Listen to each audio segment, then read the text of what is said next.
समाज का हम नकारात्मक पहलू देख रहे हैं, उसी दौर में समराथल फाउंडेशन के द्वारा ये जो एक सकारात्मक प्रयास किया जा रहा है वो काबिले तारीफ है। जैसा कि जवाहरलाल नेहरू ने कहा था कि स्कूल जो हैं वो आधुनिक भारत के मंदिर हैं, और इसी वक्तव्य को यथार्थ करने का प्रयास समराथल फाउंडेशन के द्वारा किया जा रहा है। अभी समराथल फाउंडेशन के द्वारा इनमें योगदान देने के लिए जिन भामाशाहों का सम्मान किया गया है, मेरा ये मानना है कि आज समाज की जो कुरीतियां हैं, जो नकारात्मक पहलू हैं, उनके लिए हम हर एक सामाजिक संगोष्ठी में चर्चा करते हैं, लेकिन योजनाबद्ध तरीके से उनसे कैसे निपटना है इसके लिए कोई प्रयास आज तक हमने नहीं किया है। समराथल फाउंडेशन ने इसके लिए एक कदम उठाया है। धन्यवाद के पात्र वो भी हैं, सम्मान के पात्र वो भी हैं कि उन्होंने ये सोचने की हिम्मत दिखाई है।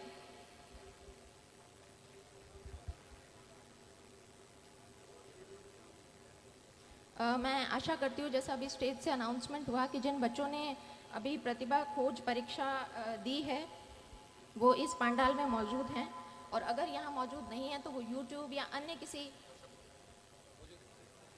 किसी यूट्यूब आदि सोशल मीडिया से वो जुड़े होंगे।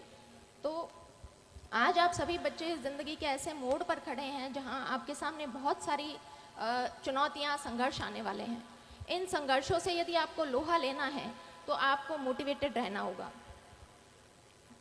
अब कुछ जिज्ञासु बच्चों के मन में यह प्रश्न आ सकता है कि ये मोटिवेशन क्या होता है और हमें इस मोटिवेशन की आवश्यकता क्यों पड़ेगी। तो मोटिवेशन होता है किसी व्यक्ति का लक्ष्योन्मुखी व्यवहार है, उसे ऊर्जान्वित करना, उसे सक्रिय करना मोटिवेशन होता है। तो क्या ये मोटिवेशनल स्पीचेस सुन के आप सेल्फ मोटिवेटेड हो जाएंगे? बिल्कुल होंगे, लेकिन आने वाले सिर्फ 24 और 48 घंटों के लिए होंगे। तो जिस प्रकार से हमारे शरीर में किसी तत्व की कमी हो जाती है, हमें उसके लिए सप्लीमेंट्स लेने पड़ते हैं।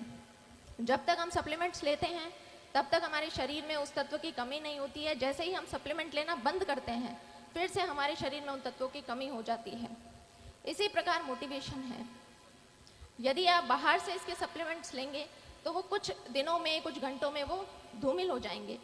इसके लिए आपको क्या करना है? आपको आत्म मंथन करना है, आत्मचिंतन करना है कि आप डॉक्टर, इंजीनियर, आरएएस, आईएएस क्यों बनना चाहते हैं। और जिस दिन इस प्रश्न का आपने जवाब खोज लिया खुद से, तो आपको बाहरी सप्लीमेंट्स की आवश्यकता बिल्कुल भी नहीं पड़ेगी।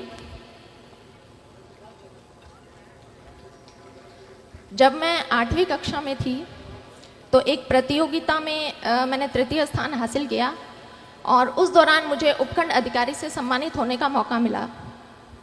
जब उपखंड अधिकारी की गाड़ी हमारे स्कूल के प्रांगण में आई तो उस गाड़ी पर लगी बत्ती को देखकर मेरा बाल मन सम्मोहित हुआ था। लेकिन जैसा कि बाल मन होता है, कुछ घंटों, कुछ दिनों में वो जो मेरी यादें थी वो धूमिल हो गई। उसके पश्चात 10वीं कक्षा में फिर से मुझे मौका मिला, जब मैं जिला कलेक्टर महोदय के द्वारा सम्मानित हुई। उस वक्त मैंने तय किया कि इस पद में, इस पोस्ट में कुछ तो है कि इसका इतना मान और इतना सम्मान होता है। लेकिन फिर वही चीज़ें हुई कि मैं उन चीज़ों को भूल गई। 10वीं परीक्षा के बाद जब ऐच्छिक विषय चयन का प्रश्न खड़ा होता है, उस वक्त मेरी कुछ सहेलियों ने कहा कि हम तो मैथमेटिक्स, साइंस लेंगे और इंजीनियरिंग करेंगे। उनकी बातें सुनकर मैं भी अपने घर गई और पारिवारिक मंच से मैंने भी ऐलान कर दिया कि मुझे इंजीनियर बनना है। उस वक्त बहुत सारे प्रश्न आए कि लड़की इंजीनियरिंग करके क्या करेगी, लड़की को इंजीनियरिंग करवाने का क्या फ़ायदा है। लेकिन वहाँ मैं धन्यवाद देना चाहूँगी अपने पिता को, जो ढाल बनकर मेरे सामने खड़े रहे और मेरे इस निर्णय का पूरा उन्होंने सम्मान किया और मुझे इंजीनियरिंग की पढ़ाई पूरी करवाई। इंजीनियरिंग की पढ़ाई 4 साल पूरी करने के बाद मैं फिर से एक ऐसे बिंदु पर खड़ी थी जहाँ से बहुत सारे रास्ते निकल रहे थे, और उन रास्तों में से मुझे किसी एक रास्ते का चयन करना था।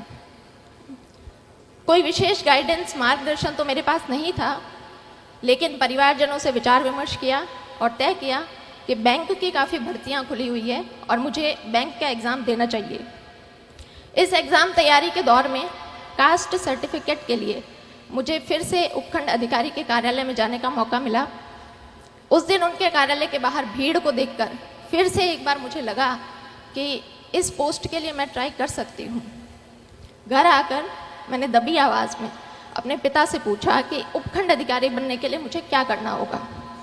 और उस वक्त ये प्रश्न पूछते वक्त मेरे पिता की आंखों में जो चमक थी, वो चमक मेरे लिए मोटिवेशन बनी।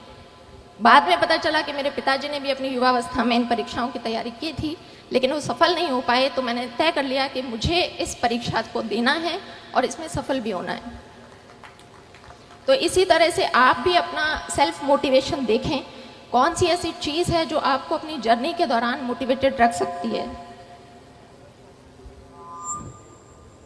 मैंने RS 2013 की परीक्षा दी, उसमें मेरी 77वीं रैंक से चयन हुआ, लेकिन चूंकि RS के पद कम थे इसलिए मुझे राजस्थान लेखा सेवा अलॉट हुई। मैंने दोबारा प्रयास किया और 2016 में मुझे प्रॉपर RS मिला। तो आज जब ये बच्चे किसी परीक्षा की तैयारी करने के लिए आए हैं तो एक पैटर्न होता है कि हमारा एक समूह बनता है, हमारा एक ग्रुप बनता है। मैं आप सभी लोगों से अनुरोध करूंगी कि अपने उस ग्रुप का चयन बहुत सोच समझ कर करें। जब मैंने प्रारंभिक परीक्षा अपने घर से तैयारी करके पास की, मेंस के लिए मैं जयपुर गई। वहाँ पर शुरुआती दिनों में कुछ मेरे ऐसे दोस्त थे जिनका हर वक्त यही कहना होता था कि भर्ती तो सिर्फ 700 पदों पर निकली है, हमारा नंबर कहाँ आएगा। हमसे पहले भी बहुत से बच्चे हैं जो तैयारी कर रहे हैं, हमारा नंबर कहाँ आएगा। तो मैं भी उन शुरुआती दिनों में काफ़ी नेगेटिविटी से घिर गई थी। फिर मैंने तय किया कि जब परीक्षा तो देनी ही है तो क्यों ना अपना समूह बदल लिया जाए। फिर मैंने 2 ऐसी लड़कियों का चुनाव किया जो मेरे ही बैकग्राउंड से थी। हमारा बस एक ही डिस्कशन रहता था कि भर्ती तो सैकड़ों पदों पर निकली है, हमें तो सिर्फ एक पद चाहिए। और आज हम तीनों लड़कियां RS अधिकारी हैं और वो जो ग्रुप जो नेगेटिविटी की बातें करते थे वो आज भी RS की परीक्षा दे रहे हैं। इसलिए आप पॉजिटिविटी बनाकर रखें। मैं अपनी बात को कंक्लूड करना चाहूँगी कि यदि आपने सोच ही लिया है कि आपको रणभूमि में उतरने का आपने मानस बना ही लिया है तो आपकी तैयारी ऐसी होनी चाहिए कि प्रश्न पत्र में किसी भी प्रकार की गुगली डाली जाए, आप नॉट आउट वहाँ पर डटे रहें। 4 बांस 24 गज अंगुल अष्ट प्रमाण, ता ऊपर सुल्तान है मत चूके चौहान। जय हिंद, जय भारत।